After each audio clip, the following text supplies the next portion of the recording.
Nós em Portugal não queremos sequer saber das árvores vivas, quanto mais delas mortas.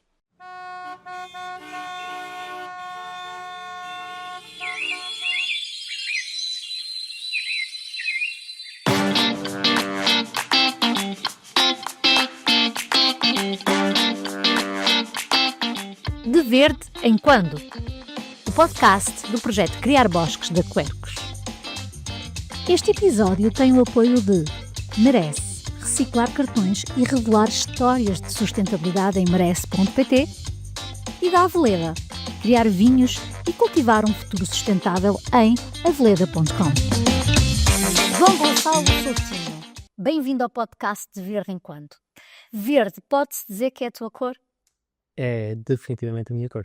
E obrigado pelo convite, Paulo. Nada, é um gosto tu poderes partilhar connosco a tua experiência e vários projetos que estás à frente, mas vamos conhecer já de vez em quando. Ora bem, tu nasceste em... Eu nasci em Viana do Castelo.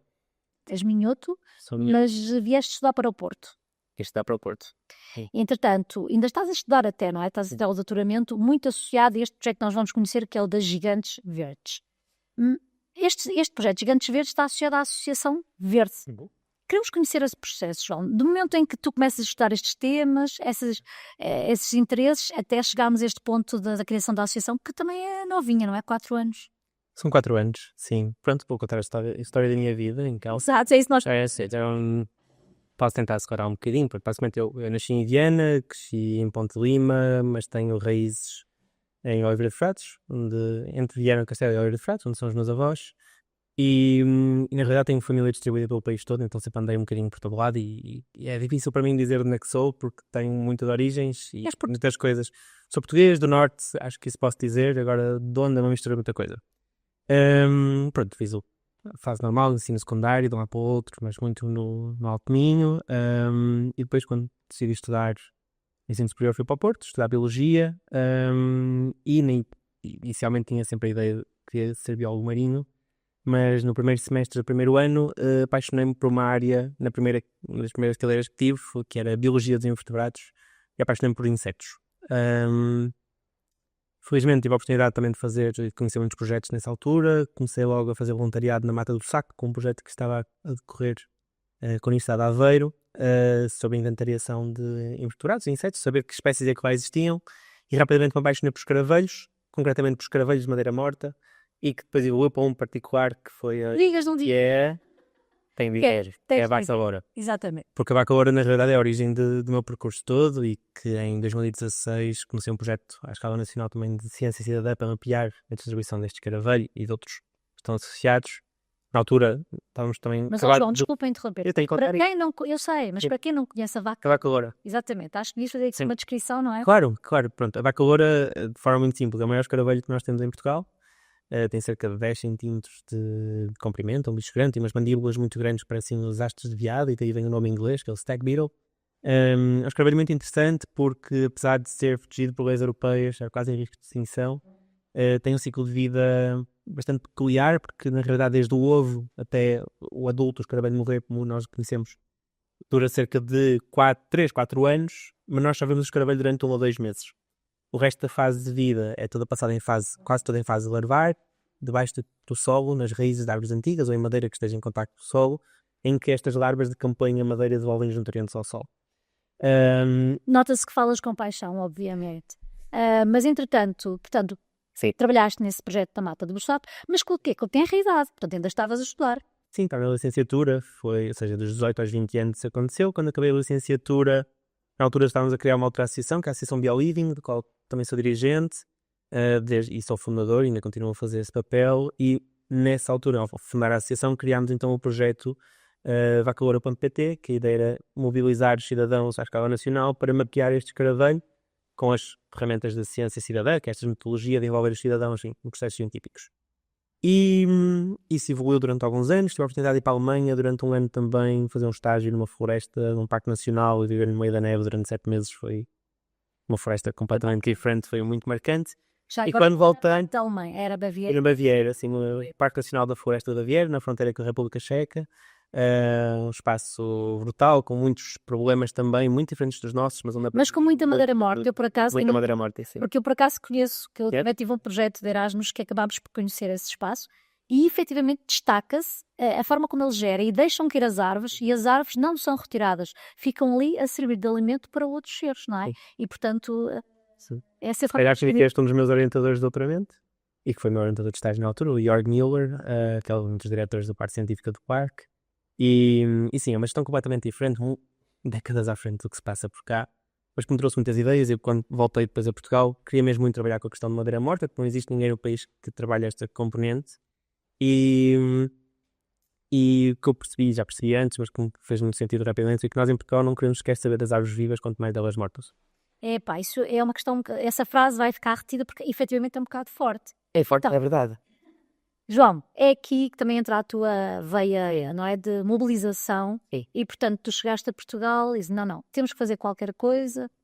Habitat de escaravelhos e de insetos são estas árvores que, para além de dar alimento a todos estes seres, também nos dão muito oxigênio.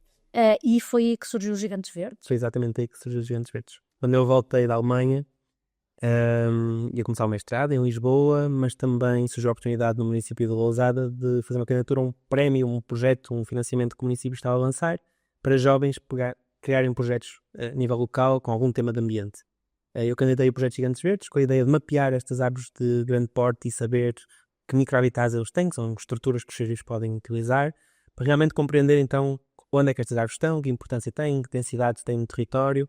Pensei que ia ser uma coisa simples, podia estar em Lisboa, passar uns fins de semana a mapear árvores, até porque é um território com muito impacto humano.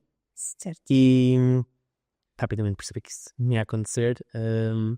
Passei a fazer o município todo a pé, conheço Lousada um bocadinho com a palma da minha mão, fiz todos os caminhos para marcar as árvores todas, e depois de saber onde é que elas estavam todas no mapa, comecei a visitar uma a uma. Percebemos que existiam 7.400, dessas 7.400 quase 5.000 já estão medidas, e depois do projeto, o município fez a minha tese de mestrado associada a isto, para perceber então quais é que eram mais importantes para a biodiversidade, e passando o processo, durante isso, o município gostou do que eu estava a fazer, convidaram-me para trabalhar no prestador de serviço, consultor, nestas temáticas de arvoredo, em espaços urbanos, gestão de espaços naturais, também integrar um bocadinho a parte da madeira morta. E quando chegou a pandemia, não podia andar no campo a olhar para as árvores, comecei a olhar para os registros, para os dados que tinha sobre estas árvores e percebemos que estava a haver uma tendência um bocadinho grande de desaparecimento destas árvores. Mas deixa-me voltar um bocadinho atrás, para quem nos está a ouvir, perceber o que é este projeto das Gigantes Verdes. Portanto, as Gigantes Verdes começou por ser uma candidatura que tu fizeste ao município, que efetivamente acabaste por registar, não é? Foi um registro, no fundo, foi uma monitorização também, registro e monitorização, e chegando ao fim desse projeto, que já tiveste a oportunidade de demonstrar em vários fóruns, a qual também já assisti, achei extremamente interessante, e agora? Não é? Surgiu esta questão. O projeto nunca acabou, o projeto continua, a ideia é sempre de conhecer e valorizar estas árvores, mas a base é muito conhecer, dar a conhecer e envolver as pessoas. Evoluiu, fui para coisas novas, porque percebemos que elas estavam a desaparecer uma tendência um bocadinho grande, como estava a explicar.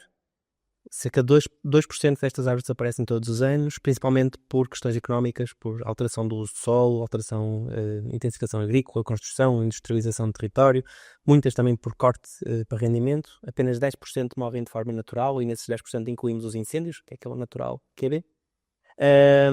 E então percebemos que realmente tínhamos de mudar um bocadinho isto e perceber como é que podíamos valorizar estas árvores enquanto elas estão vivas, junto dos seus proprietários. E daí então surgiu a oportunidade, depois fazemos um conselho consultivo para criar a Verde, com uma associação com o objetivo de integrar medidas de conservação do território em zonas que nem sempre são de conservação da natureza, para implementar projetos que realmente valorizem estas árvores enquanto elas estão vivas. Então este processo, desde que entraste e ganhaste concurso no município até à criação da Associação Verde, estamos a falar de quanto tempo? Foi em 2017 que ganhei o prémio, comecei em 2018 o projeto e depois em 2021 nasceu a Verde, 3, 4 anos. Ok, a Verde hoje fez brevemente 4 anos, não é? Parabéns. Parabéns. Ok, estes Gigantes Verdes deram um pulo grande porque entretanto houve um financiamento que permitiu que se criasse uma área piloto, mas esta área piloto é uma área pilotozão. Pois, ou seja, o que aconteceu foi, depois de alguns anos com a associação implementada a fazer projetos em Lousada para valorizar as árvores que mapeei antes de criar a associação, decidimos que faria sentido começar a escalar o nosso trabalho para novas regiões, novos sítios, e fizemos uma candidatura ao fundo da EDP Energia Solidária, da Fundação EDP, para então criar um bocadinho com as dinâmicas que tinha no projeto da Vaca Loura de envolver os cidadãos a mapear, nesse caso não a Vaca Loura, mas agora os Gigantes Verdes, a trabalhar em 10 municípios com conselhos piloto para implementar estas metodologias, de formar o que nós chamamos de embaixadores de Gigantes Verdes, para começarem a colocar as árvores no mapa nestes sítios. Os 10 conselhos, na realidade, são 2 regiões bastante distintas no país. Uma é um bocadinho um crescimento radial à volta de Lousada, então integramos todo o Vale do Sousa, o concelho de Paredes, Carriel, Felgueiras, Passos Ferreira, e ainda Valongo e Gondomar, já fora do Vale do Sousa, mas que integram depois com o município de Paredes, a região das Serras do Porto, sim. E que convidámos então estes municípios. Na realidade, o Vale do Sousa foi com o apoio da ADER Sousa, a Associação de Desenvolvimento Rural do Vale do Sousa. E depois ainda 4 municípios na Guarda, Fornos de Algodos, Sabugal, Ceia e Manteigas, para testarmos 2 realidades completamente distintas. Uma aqui em que há cada vez mais pessoas e as árvores vão desaparecendo. Antropogénica, não é? E na Guarda, completamente o oposto, há cada vez menos pessoas, há mais abandono, há outras pressões e queremos compreender como é que, do ponto de vista social, podemos trabalhar com 2 dinâmicas completamente diferentes que temos no nosso país e testar, numa versão piloto, estas metodologias de capacitar as pessoas para mapear as árvores. Já vamos falar um bocadinho, se calhar, na reação da sociedade e da comunidade, mas antes, para quem lá em casa quiser perceber melhor portanto, este trabalho, de uma forma simples explica, portanto, as pessoas são formadas por vocês, depois cria-se um grupo, podemos dizer que são os embaixadores, explica tu, João, esses embaixadores, portanto, vão registar as árvores. Ok, então, mas o que é preciso? No fundo, o que é um gigante? Sim, pronto, ok, ótima questão, porque não tinha explicado. Muito simples, um gigante verde é uma árvore que tem mais de 1,5 m de perímetro de tronco medido à altura do peito. Bem, Forma assim, só devagarinho. é uma árvore que tem, ou seja, 1,5 m de perímetro, medido mais ou menos à altura do peito, 1,30 m de solo, de forma muito simples. É uma árvore que, em média, uma pessoa adulta não consegue abraçar. Ou seja, se formos dar um abraço e não o conseguimos fechar, ficar com a ponta dos dedos do lado oposto, podemos considerar, à partida, que é um gigante verde. São árvores que são adultas, algumas delas não são assim tão grandes, mas são adultas, estão estabelecidas no sítio onde estão e que podem evoluir para árvores muito, muito grandes se as deixarmos ir por aí fora. Este processo dos embaixadores, o que nós decidimos e percebemos também na altura da Vaca Loura, que o facto de termos um processo de acompanhamento e de aproximação e das pessoas conhecerem e criarem relações permite que estejam muito motivadas de forma contínua a fazer parte dos projetos. E então, nos Gigantes Verdes, decidimos que seria um processo de ciência cidadã, mas necessitaria de criar este ponto de contacto inicial com uma componente de formação técnica, mas também para as pessoas conhecerem e fazerem parte de criar um grupo.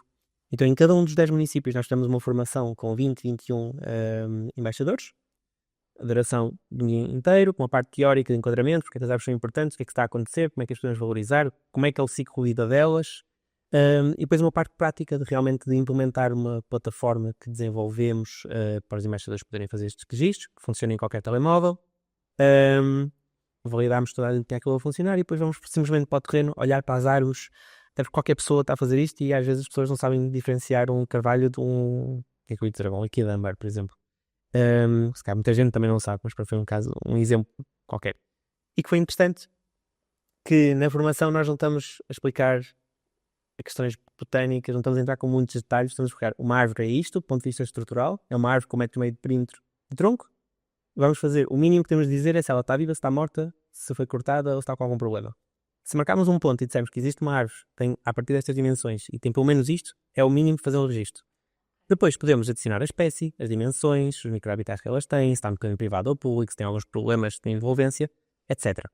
E a aplicação permite, depois, nós temos um mapa que está disponível para qualquer pessoa ver e cada registro tem o pontinho no mapa é maior ou mais pequeno, ou está mais verde ou menos verde, consoante a informação que foi adicionada.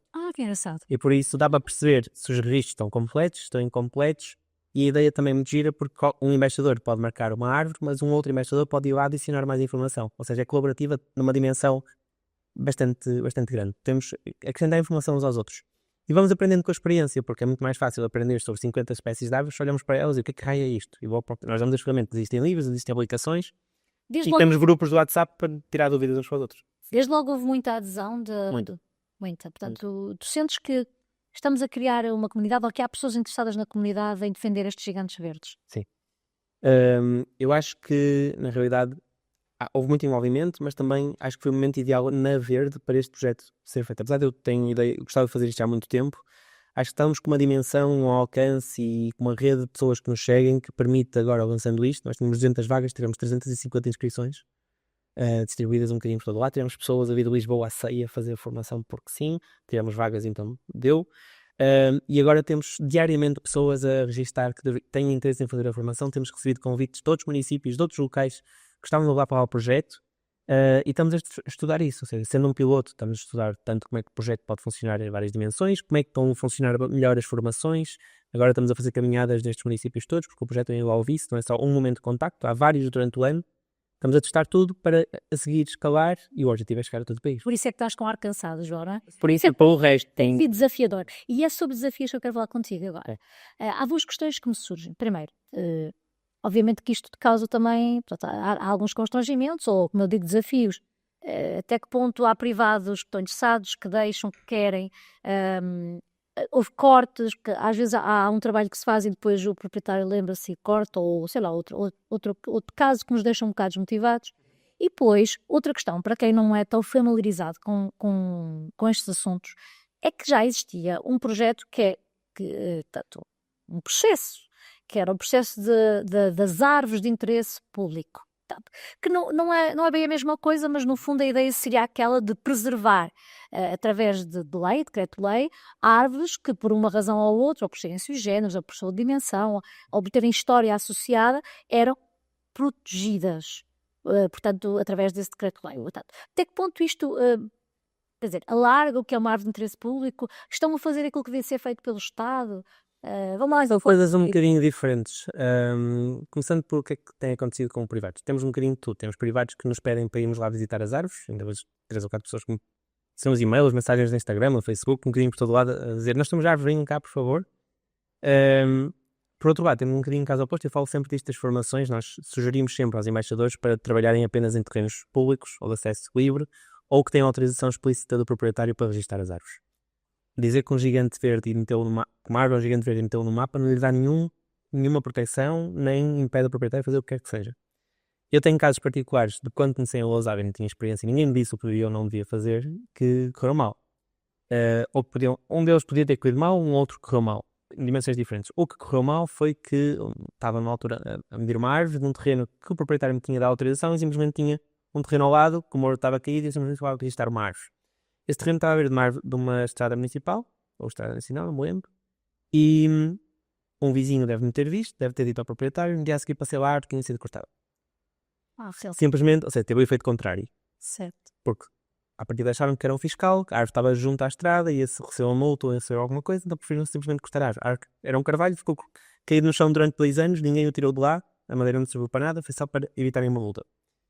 Esse foi o caso que correu mal. O outro que poderia ter corrido mal foi uma vez foi perseguido por um senhor com uma foice, estava a ver às 5 da tarde porque eu estava no terreno dele. Mas isso acaba de ser uma história engraçada. É uma história engraçada, mas é aquele caso de que sugerimos para ninguém o fazer porque, apesar de termos seguro para os embaixadores, e ativamos sempre, ativamos quando é pedido. Escreves assim, fui perseguido por um homem bêbado às 5 da tarde com foice, é uma descrição que leva, não é? Acaba por ser engraçada, mas... Sim, pronto. É a ruralidade, faz parte. E fui perseguido por quem? E de montes de coisas do género. Mas sim, ou seja, há essas situações que são chatas e que temos... Mas sabes, surge muitas vezes, provavelmente a ti também, das questões que mais aparecem sobre dúvidas é exatamente a quantos metros do vizinho tens que pôr árvore. Portanto, não sei se há algum vácuo na lei ou não, que as pessoas ficam um bocadinho preocupadas com essa questão. Ok, mas tens mais... Podemos entrar por aí, sim. Vamos então falar da questão do interesse público. Da questão do interesse público, sim, e a partilhar também sobre isso. São coisas bastante diferentes. O interesse público leva a que a árvore e o raio à sua volta seja protegido. No caso do interesse público, que é uma proteção a nível nacional, classificada pelo ICNF, são 50 metros de perímetro. Entretanto, em 2021, também por um conjunto de polémicas sobre abates de árvores em espaço urbano, muitos também estão agora a voltar a surgir. Normalmente até são as eleições, é engraçado, autárquicas. Urbanizações, construções, melhorias, etc. Muitos abates de árvores. E nessa altura, em 2021, surgiu uma lei a nível nacional que foi a obrigatoriedade dos municípios criarem leis municipais de regulamentos de gestão de arvoredo público, gestão urbana. E que muitos deles permitem a classificação também de árvores de interesse municipal. Ou seja, tem de ser comunicado ao ICNF, mas os municípios podem garantir que certas árvores são protegidas. Nesse caso, o raio da atuação à volta são 20 ou 25 metros, depende de cada município. Já eu tenho a ideia que a maior parte dos municípios não tem nada disso. Sim, estão muito atrasados. Também o ICMF atrasou-se muito a lançar o Manual de Boas Práticas que permitia criar o regulamento. Pronto, foi uma dor de cabeça, não vamos mal penetrar por aí. O que eu quero chegar é que há um conjunto de leis a nível nacional ou municipais que permite proteger árvores pela sua presença, sua dimensão, etc. O que acontece é que é uma proteção que simplesmente diz aqui não podes fazer nada e não podes tocar nesta árvore. E vem muito da base da forma como nós vemos a proteção da natureza no nosso país, que é muito de uma base de proibição. Relação, exato. Eu digo mais de proibição no sentido de que se tu fizeres uma coisa mal, estás a fazer uma contraordenação, vais ser multado. Se fizer alguma coisa bem, é o teu direito, é o teu dever, quase. Mas ao mesmo tempo é um bocadinho, isto podemos ir à questão de limpezas florestais, é castrador e muitas vezes até afasta as pessoas que até gostavam de fazer as coisas bem. Neste momento a Lei Nacional de Classificação de Interesse Público tem muitas falhas, não é uma mais-valia para ninguém, pelo menos a nível privado. A nível público, por acaso tem um conjunto de histórias engraçadas sobre isto, mas a nível público tem sido muito interessante e surgiu um estudo de uma tese de doutoramento há uns anos que vieram avaliar onde é que as árvores são mais classificadas de interesse público. E há uma relação direta a sítios altamente turísticos. Muito porque os municípios classificam árvores que existem em praças públicas para que o raio da sua atuação seja salvaguardado e possam ter algum controle sobre a construção urbana dos edifícios adjacentes. Ou seja, conseguem controlar um bocadinho a urbanização dos espaços. Mas isto é a nível europeu ou internacional? Nacional. Nacional. Em Portugal. Ok. Em Portugal. A maior parte das árvores classificadas estão em Lisboa e no Porto. E são quase sempre em zonas onde há uma pressão imobiliária bastante grande e foi uma forma de tentarem controlar fachadas, construções, etc. O outro caso particular que é muito interessante e é na cidade do Porto, que é um caso que eu adoro, e que é de um privado, que classificou um conjunto de camélias que tinha no final do jardim, uma casa senhorial, e que é muito interessante porque história contada por familiares e não sei se é exatamente aqui ou não, mas é muito engraçado que foi na altura que se construiu a BCI. A BCI ia passar a 2 metros da casa da família, tipo das janelas do quarto.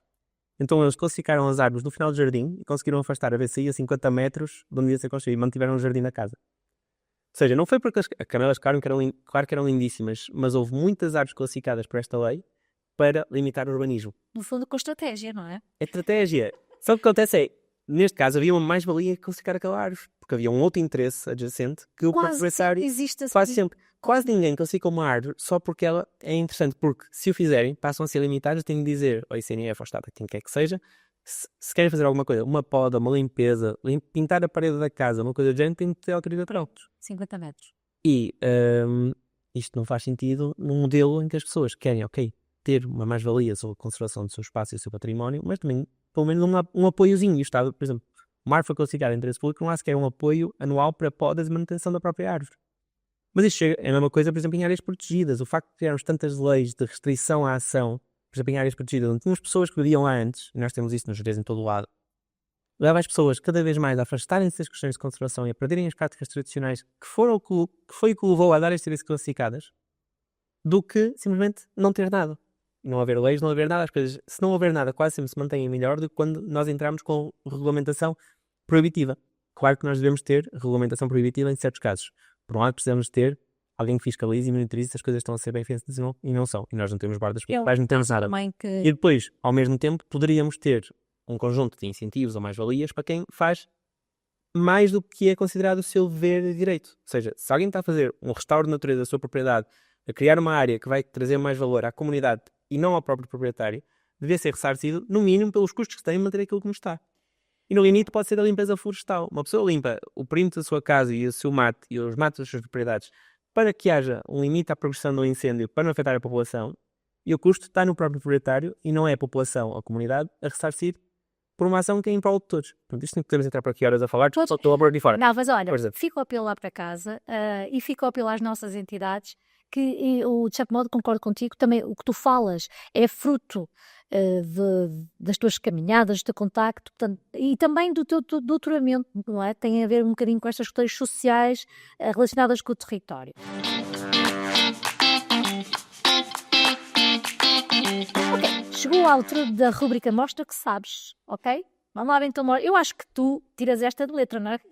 Porque, inclusive, ele até já respondeu, conforme estavas a falar, eu tinha preparado aqui um trabalhinho de casa e ele disse, olha, esta já acertou, pimba, esta já acertou. Porque no fundo o que é que eu tinha aqui? Tinha algumas questões sobre este projeto Gigantes Verdes, mas tu, desde a sua concepção até a operacionalização, até agora, dominas aqui isto do princípio ao fim. Mas vamos ver se consigo te apanhar em algo. Muito bem, então.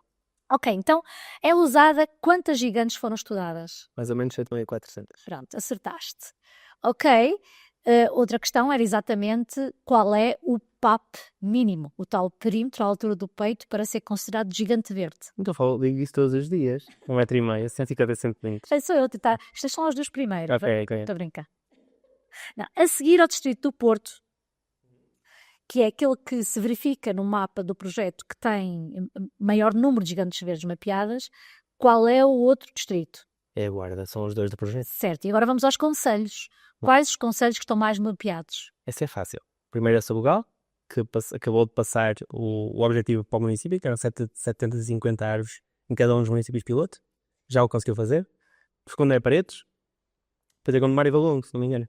Pois, eu não sei, só vi os dois primeiros. Portanto, Ok. opa, vê se dá bem. Ok. Qual a espécie mais mapeada? Portanto, agora aqui eu quero aproveitar. Espécie mais mapeada? Ai, apanhei-te. Por acaso não foi bem.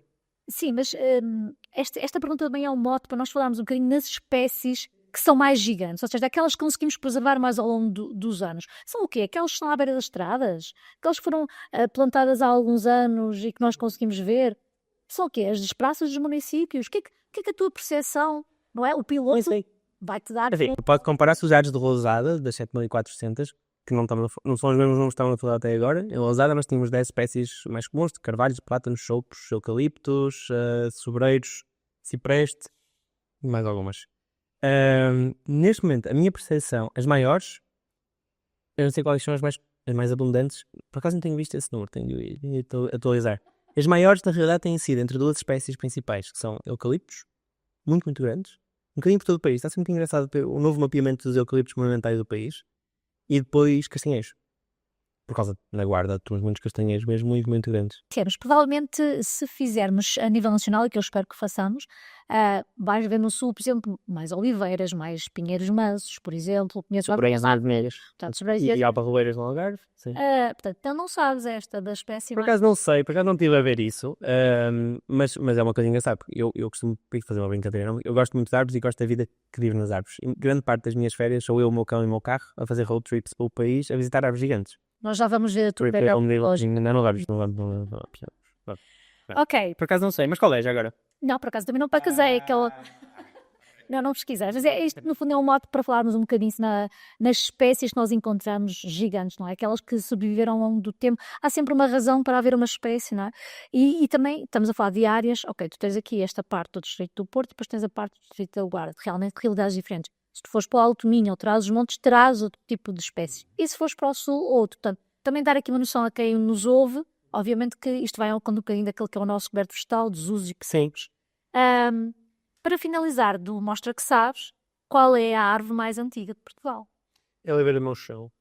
Mourão? Troco sempre o nome. É uma Oliveira... 50? 3.350? Algo de género, sim. Mais de 3.000, agora não sei, são 3.350, 3.600, uma coisa assim.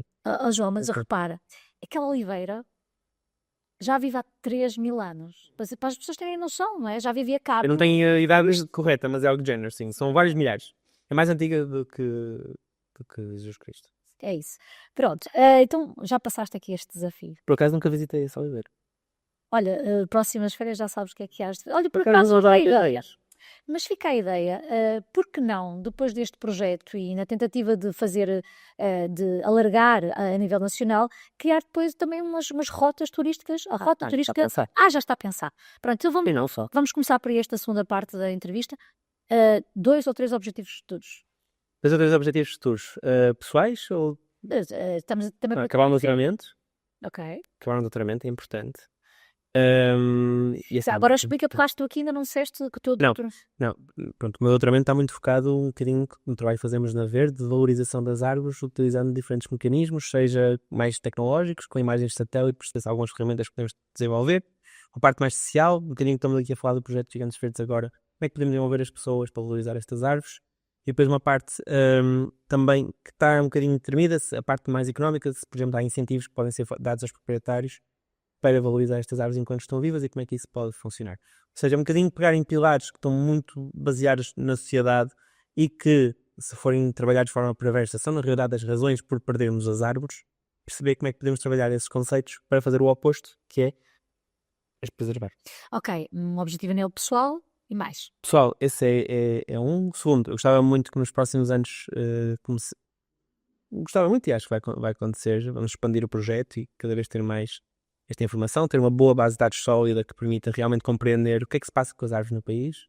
E a outra é que também a nível, pelo menos nacional, ou também até em nível internacional, que consigamos cada vez mais reconhecer que estas árvores, trabalhar de forma ativa para a sua preservação, é algo adicional à nossa realidade atual.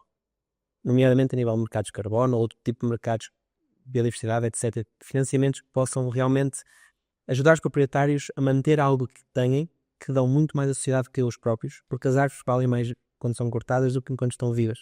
Porque nós já tomamos como garantido a maior parte das coisas que elas nos dão. E uma árvore só vale pelo seu recurso material e não por tudo que é imaterial.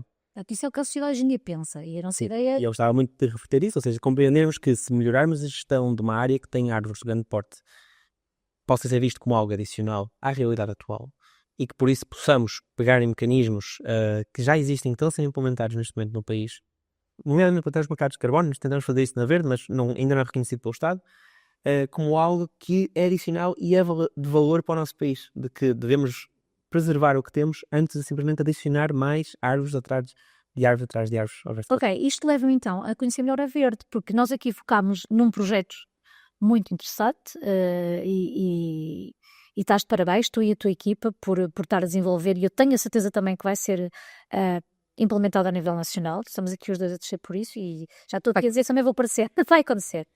Vamos falar um bocadinho dos outros projetos que temos na associação e, obviamente, vamos ter que pegar nesta questão do mercado de carbono, não é?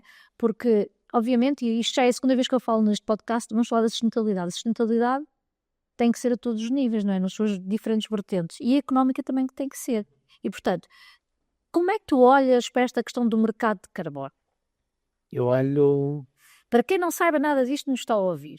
Portanto, para todos os efeitos, há empresas que emitem gases de efeito de estufa e depois tentam de alguma maneira comprar compensar através da compra destes créditos de carbono, não é? Algumas empresas são obrigadas, outras fazem de forma voluntária por objetivos internos, sim. Sim, mas isto é tudo um mundo ainda por conhecer. Eu própria, que sou do meio, tenho dificuldade. Temos um mercado obrigatório e depois temos um mercado voluntário, não é? E Portugal também, a nível nacional, está a dar os primeiros passos nesta situação. Como é que tu vês esta situação? Há quem seja muito crítico relativamente a esta forma de gerir floresta ou tentar ir buscar o carbono? Diz-me. Como Sim. Pronto, estava para um outro podcast quase inteiro, mas podemos falar mais ou menos rápido, claro que sim. Portanto, eu vejo qualquer oportunidade que possa trazer investimento para a floresta, tentando geri-la de forma correta e não focando simplesmente na extração do recurso material, lenha, por exemplo, como algo muito benéfico. No entanto, pode ser também muito perverso. O que eu vejo no nosso país é que há uma grande necessidade nisto, porque nós temos toda a nossa indústria florestal focada, ou grande parte focada em ciclos curtos de extração de madeira, seja pinhal, seja o eucaliptal, que são as grandes indústrias que nós temos. O sobreiro é diferente, também a extração, neste caso de cortiça, mas que a ciclos longos tem uma dificuldade muito grande de se regenerar. Ou seja, nós estamos com enormes problemas no sul do país e temos novos sobreiros, depois estamos a perder os que já são muito antigos. E vejo que trazer oportunidades de financiamento que permitem melhorar a gestão do espaço do ponto de vista da biodiversidade e até trazer mais seres vivos para os espaços e mantê-los o que existe da melhor forma possível, acho isto ótimo. No entanto, é preciso ter atenção ao que está a ser feito e pensar a larga escala e a várias dimensões. Na questão do mercado de carbono, em Portugal foi aprovada a lei do mercado voluntário de carbono o ano passado. Está neste momento em consulta pública a primeira metodologia para que os projetos possam realmente trabalhar dentro do mercado e serem certificados, muito focado em plantar árvores. É o foco de plantar muito do que eu estava a falar antes, que é a adicionalidade, que é visto que apenas é adicional à quantidade de carbono que temos no país se plantarmos uma nova árvore. Só que que é a nossa visão, que é, se eu implementar um conjunto de ações de gestão que não estavam planeadas, mas que permitem estas árvores que já existem continuarem a viver durante muito mais anos, o papel que elas já têm é muito superior ao que as árvores que estão a plantar agora vão ter nas próximas décadas. Nós contabilizamos isto nos gigantes enlaisados nas 7.400. Nós sabemos que, em média, cada gigante verde tem 68 vezes mais carbono na sua madeira do que uma árvore que foi plantada há 10 anos atrás. E por cada ano que se mantém por cá e continua viva, em média tira o mesmo carbono que uma árvore tira nos seus primeiros 15 anos de vida. além de terem imensa biodiversidade em si. Por isso, se nós garantirmos que as árvores ficam vivas durante mais tempo, do ponto de vista absoluto e no ano presente em que estamos, vamos tirar muito mais carbono da atmosfera do que o que estamos a plantar agora. E o que acontece é que eu vejo também é que é muito importante que a longo prazo consigamos tirar muito mais carbono. Só que se calhar nós não temos 40 anos para estabilizar a atmosfera, na questão de fixar carbono no território. E por isso nós temos mesmo de garantir que as árvores que já existem, que estão a fazer um papel, tirar carbono de valor absoluto, hoje, continuam por cá, durante muito mais tempo. Então a tua crítica vai... Mas por que não isto? Por que não... Não, claro que sim, claro que sim. O que eu critico é que a visão atual é quase exclusiva de temos de plantar. E quando se fala em projetos de que deve-se manter o que já existe, aí ainda está muito por trás, está muito arrumado. Na verdade, nós criámos um projeto, desde a sua origem, que é o Carbono Biodiverso, que permite e que pretende fazer exatamente isto. O que nós fazemos é estabelecemos contratos de cogestão com proprietários florestais a 10 anos, que nós achamos que foi um período que faz mais sentido, ou seja, em vez de trabalhar 30, 40 anos, que é o normal que se faz no mercado de carbono, trabalhamos a 10, porque é uma escala que, à partida, a probabilidade de mudar herdeiros, mudar a verde, mudar a realidade atual é bastante diminuta. A 30, 40 anos, claramente vai haver mudança de propriedade, do que é que se passa, uma grande probabilidade nessas propriedades. Trabalhamos a 10 anos, em que avaliamos para cada propriedade que árvores é que existem, quanto carbono é que lá existe, que problemas é que estão a decorrer, para também quantificar que ações de gestão são precisas ser feitas naquele sítio, para reduzir a probabilidade de perdermos as árvores que já existem, e quanto é que isso vai custar nesses 10 anos. Então o que nós fazemos é, se existem X toneladas de carbono nesta propriedade e é preciso fazer X ações de gestão que custam Y valor, o carbono custa o que é preciso fazer para implementar. E dá aquela ligação. Em vez do valor de carbono, que é o que existem muitos processos, vem de especulação de mercados, etc., o nosso bem custa X, então é isto que custa, que vale. Pelo menos isto. E nós então implementamos estes contratos com proprietários, temos neste momento em usada com alguns, temos algumas árvores neste processo, vamos agora aumentar isto e pagamos até 100 euros por árvore por ano, é o valor que nós temos aproximadamente estabelecido, máximo, para implementar então estas ações de gestão que permitem salvaguardar estas árvores a longo prazo, tentando competir um bocadinho com as outras pessoas que os proprietários têm. Sim. Ok, falaste de um outro projeto icónico da Verde, nós não vamos ter tempo para falar neles todos, portanto vamos falar exatamente da última campanha que terminou há bem pouco tempo, que é abraçar uma árvore. Já abraçaste uma árvore hoje? Hoje por acaso não abracei nenhuma árvore, ainda não.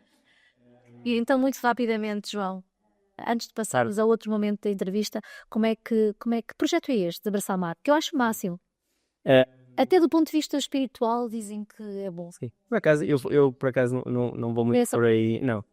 Por acaso, nós temos, o segundo ano que lançamos o Concurso Nacional de Abraço a Árvores, numa perspectiva de tentar também criar um bocadinho mais esse conceito, essa partilha das pessoas, partilharem também a sua relação com o espaço natural. Nós falamos muito que a ideia de trabalhar as gigantes verdes não é somente pelo valor que a árvore tem, é uma desculpa para levar as pessoas à natureza. Vamos procurar árvores grandes, ou são monumentos, ou o que se passa por aqui. E lançámos o concurso do Abraço à Árvore como uma brincadeira para também ter mais pessoas ativas, com um pequeno prémio, para motivar realmente esta participação. Na realidade foi inspirado num concurso que já existe, se não me engano, na Finlândia, mas que lá tem uma escala completamente diferente. Nós fazemos um concurso nas redes sociais, eles lá fazem um concurso presencial e que há prémios para quem fica mais tempo agarrado a uma árvore, ainda o abraço mais apaixonado a uma árvore, uma brincadeira. Uma vez vimos um artigo, achámos piada e decidimos trazer a ideia para cá. O ano passado fizemos era um prémio individual, quem tivesse mais gostos, etc. Ganhavam os prémios, com alguns parceiros nossos facultaram. Este ano o prémio é um bocadinho diferente, decidimos fazer uma coisa mais colaborativa, em que o conselho do país que tivesse mais pessoas a partilhar fotos abraçadas a árvores recebe uma formação dos Gigantes Verdes, dos embaixadores, ou seja, queremos criar uma equipa de embaixadores, uma turma, um grupo de embaixadores nesse conselho, porque realmente deve haver muita gente interessada nesse sítio para fazermos a formação e espalharmos a mensagem, um bocadinho já nesta ideia de como é que podemos escalar o projeto e como é que podemos ter mais pessoas interessadas. Sabes que eu digo muitas vezes isto, é baseado em alguém que eu não sei, já não me lembro o autor, que é nós amamos aquilo que conhecemos. Já é amar a natureza, permite-nos também respeitá-la e todo este movimento vai nesse sentido. Sim. Ok. Desculpa, só até a visão na base da Verde, que é nós começamos tudo com conhecer onde é que estão as árvores. Se conhecemos onde é que elas estão, podemos valorizá-las, podemos criar o carbono biodiverso, podemos fazer caminhadas, podemos criar livros, rotas, etc. Mas se não soubermos onde é que as árvores estão e o que lhes está a acontecer, não podemos fazer nada. Por isso, só conhecendo O que existe é que realmente podemos valorizar e amar e fazer tudo o que nos apetecer. Muito bem. Então, vamos então a outro momento. Desta vez é o pedígrafo, que é perceber a tua pegada ecológica. Tenho aqui 2 ou 3 perguntas para perceber um bocadinho os teus hábitos ambientais. Ora bem, tu fazes compostagem ou reciclagem orgânica? Tenho um vermicompostor na minha varanda. Pronto, estás a ver? Afinal, a tua pegada não é assim tão... Ok, recomendas alguma coisa, algum constrangimento? Gostas? Adoro brincar com as minhocas. Ok, Na varanda. compras aquelas minhocas californianas? Eu não compro nada. Eu compro de vez em quando, ou compro aqueles sacos simplesmente de terra que se compra no supermercado de qualquer. Sim. À partida tem sempre ovos de minhocas lá no meio. Ok, Meia dúzia eu estou a aprender. pouquíssimos. Aconteceu uma vez e eu tenho feito isso de vez em quando. Veio com meia dúzia de minhocas porque estavam no compostor de quem fez aquilo, meteu num saco, elas vêm lá dentro, eu depois vou distribuindo, por exemplo, nos vasos que tenho nas plantas em casa e muitas vezes, quando já há um bocadinho de mais, as minhocas tendem a ir para baixo do vaso para fugir um bocadinho da umidade. Para o prato. Para o prato ou para o chão, sempre que não tivermos. E então eu tento apanhar essas minhocas e metê-las no vermicompostor e às vezes mexo um bocadinho E é assim pólen da capa. e vão tendo a matéria orgânica e elas vão simplesmente reproduzindo. O ano passado, por acaso, mudei de casa e tive de desfazer-me desse vermicompostor e cheguei a um ponto que aquilo era mais minhocas do que solo e dei tudo às galinhas dos meus avós e eles fizeram um fartote. Depois, e só já fez a galinha no fim de semana a seguir foi ótimo. Ora bem, transporte... Já respondi à seguinte, que é que sou vegetariano ou não? Não, Claro. por acaso não, que engraçado, és vegetariana? Ah, bom, ok. Transportes públicos. Não tens Pouquíssimo. grandes hipóteses. Não tenho grandes hipóteses, até porque a maior parte das vezes tenho de deslocar a terrenos rurais e o nosso país, infelizmente, não tem meios de transporte em condições. Muito que eu me quisesse deslocar de cidade para cidade, depois nesse sítio tenho de ter um carro. A parte das vezes mais vale ir no meu carro e tento dar boleias, muitas vezes bem com o meu cão, também é um problema, não dá para andar com animais de estimação em condições no nosso país e por isso não há condições para isso, nós temos essa cultura e por isso infelizmente tenho de andar com o meu carro. Ok. Conheces o conceito de upcycling? Bastante. Sim. És dada às bricolas, fazes assim... Não tenho tempo. Com 29 anos...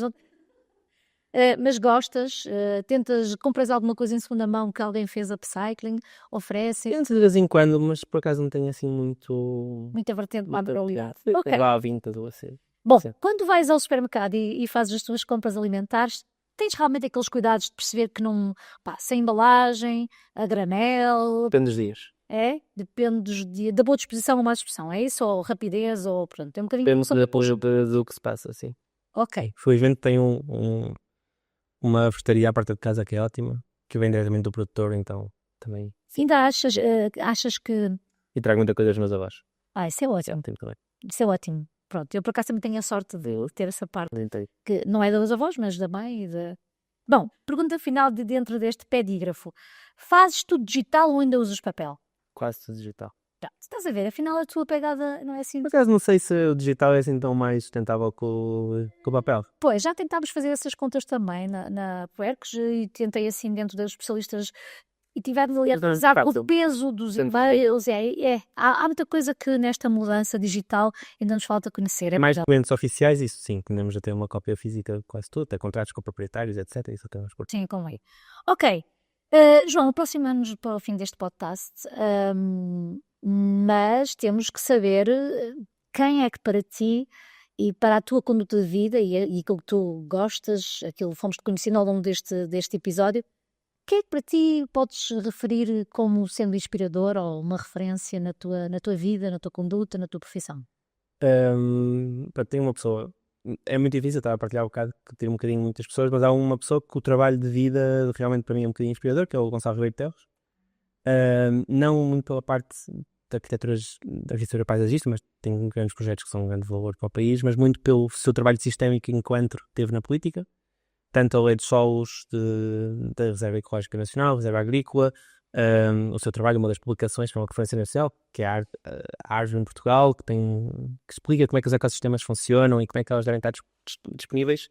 Acho que acima de tudo é mesmo o que levou depois à criação dos PDMs, que para mim ainda são, agora não sei qual a evolução da lei dos solos, mas até esse momento, sempre não, mas considero que é realmente se calhar o principal instrumento de conservação da natureza que nós temos no país, porque acaba por ser a principal ferramenta de limitação à má prática e à alteração do território e à desconstrução da natureza ou à artificialização do solo, que acaba por ser a principal pressão que nós temos à escala global sobre a biodiversidade. O que se fez agora com a Lei dos Solos, infelizmente, acaba por desvirtuar um bocadinho isso. Depende de cada município que quer fazer agora, mas é muito porque foi um trabalho pensado e implementado de forma sistémica. Para mim é uma coisa muito importante, é encontrar soluções sistémicas para problemas sistémicos, coisa que eu gosto muito. E para mim, nos casos que existem no país, é daqueles mais interessantes. E tive pena de não pude privar com o arquiteto. Privaste com o legado dele e todos Sim. nós. João, apenas 29 anos, mas com muita sabedoria e muita maturidade. É verdade. Portanto, apelo lá para casa, não deixem de ver este projeto e outros. E esperemos que Gigantes Verdes tenham então a dimensão nacional e que todos nós possamos ser embaixadores destas árvores e desta natureza. Obrigada, João, mais uma vez. Obrigado, Paulo. Sucesso.